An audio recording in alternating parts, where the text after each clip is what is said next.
Riwruok mar jochiw thieth bade ma Kisumu obwogo dhi ng'anyo kapo ni ok ochulgi osara maggi ma oselewo kuom dweche 2.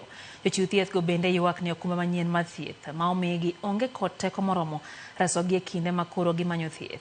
Ne gimedo siemo sirikal ma Kisumu kuom koso rito jotijegi maber kendo rem rango ratiro margi. Kuja hapa ni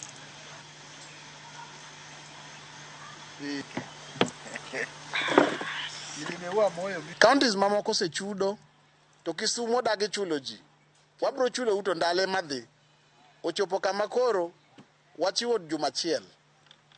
Mako sara ok wanyal yudo to biro chuno ni koro jo health tete ma Kisumu bro wuok oko mondo gidhi gimanyo sara kuom employer. Kisumu County nyocho kelo insurance moro miluongo ni Madison. Madison ni ok wang'eyo kaka noyiere nikech insurances ng'eny.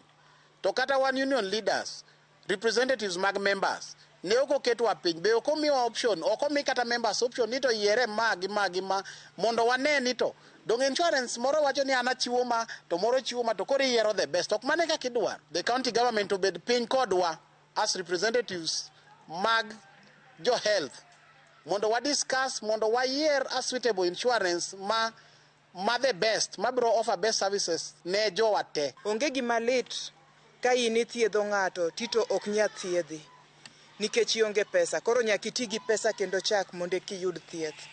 Koro wamedo mana jiwo ne jotendwa mar Kisumu County ko chakore gi governor wa moluor ka giyie to gichulwa. To kok ginya chulwa mar dweche 2 mwasetiyogi to chuno ni kochopo wuok tich to wante wabo wuok oko mondo wawe tich wamany kaka dwa yud kaka dwa pidh jowa.